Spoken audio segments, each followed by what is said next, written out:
الرحمن الرحیم۔ ناظرین کرام السلام علیکم۔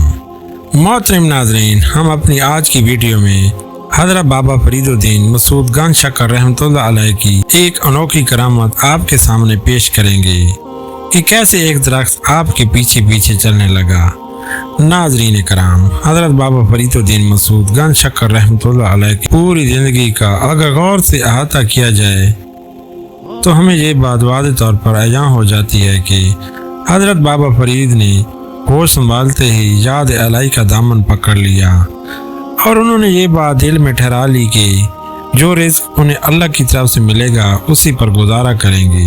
اس سلسلے میں انہوں نے بے پناہ فاقہ کشی برداشت کرنا پڑی، زندگی کی بنیادی ضرورتوں سے محروم ہونا پڑا، مگر چونکہ ان کے سامنے صرف ایک ہی منزل تھی کہ اللہ ان سے راضی ہو جائے اور ان کی عبادت کو اللہ اپنی بارگاہ میں قبول فرما لے۔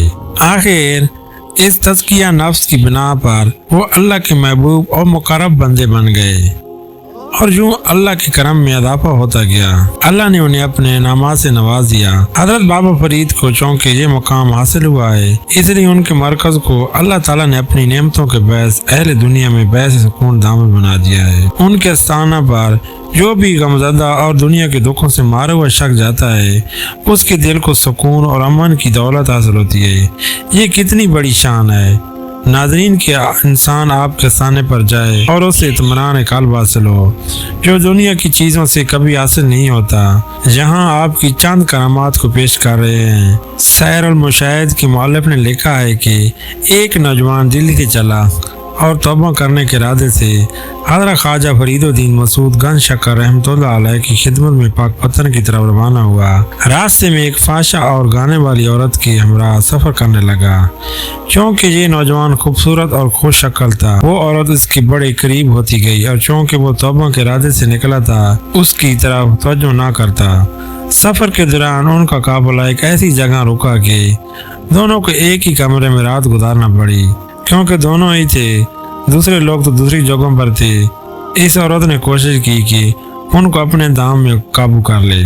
آدھی رات کا وقت ہوا، عورت جتن کر رہی تھی کہ اچانک کوئی شخص کمرے میں آن پہنچا اور ایک زوردار تماچا اس نوجوان کے منہ پر مارا اور فرمایا، اے بے ادب، تم توبہ کے ارادے سے حضرت بابا فرید مسعود گنج شکر رحمۃ اللہ علیہ کے پاس جا رہے ہو اور راستے میں ان کاموں میں مبتلا ہوتے ہو۔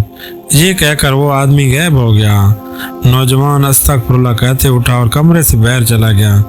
جب وہ پاک پتن حضرت بابا فرید الدین مسعود گنج شکر رحمۃ اللہ علیہ کی خدمت میں حاضر ہوا تو آپ نے اسے دیکھتے ہی فرمایا، الحمدللہ، تم اس فحشہ عورت کی مکر سے بچ گئے ہو۔ اسی طرح خزینۃ الاصحابیہ میں ایک کرامت بابا فرید سے یوں منسوب کی جاتی ہے کہ پاک پتن کے قریب ایک قصبہ نوشہرہ نامی تھا۔ ایک دن حضرت خواجہ فرید الدین مسعود گنج شکر رحمۃ اللہ علیہ وہاں تشریف لے گئے۔ آپ نے مسواک کرنے کے بعد اس مسواک کو اپنے ہاتھ سے زمین میں گاڑ دیا۔ یہ مسواک اسی وقت ایک درخت بن گئی اور بڑا قد آور درخت بن کر وہ لہلانے لگا۔ جس دن حضرت خواجہ فرید الدین مسعود گنج شکر رحمۃ اللہ علیہ پاک پتن روانہ ہوئے، یہ درخت بھی اپنی جڑوں کو سمیٹتے ہوئے حضرت بابا فرید مسعود شکر گنج رحمۃ اللہ علیہ کے پیچھے پیچھے چل پڑا۔ آپ نے دیکھا تو فرمایا، یعنی اے شجر، اے درخت، یہیں رک جا۔ لیکن درخت وہاں رکنے کے بجائے آپ کے پیچھے پیچھے آتا رہا۔ آپ نے اسے پھر کہا، میں تمہیں یہ کہہ رہا ہوں کہ یہاں پہ رک جا، لیکن وہ عشق محبت کی وجہ سے وہاں روک نہ پایا۔ تیسری بار آپ نے غصے سے روکنے کو کہا اور اس کی شاخوں کو مضبوطی سے پکڑا اور پھیلاتے ہوئے فرمایا، بے ادب، یہاں رک جا۔ اس کی جڑیں زمین کے بحری تھیں اور شاخیں زمین میں جا لگیں۔ وہ درخت اس طرح جھک گیا گویا آپ کے سامنے سر خم تسلیم کر لیا۔ سیر الاقطاب کے مصنف نے لکھا ہے کہ میں نے اپنی آنکھوں سے اس درخت کی زیارت کی ہے جو آج بھی وہ درخت گنج شکر رحمۃ اللہ علیہ کے حکم سے سر جھکائے کھڑا ہے۔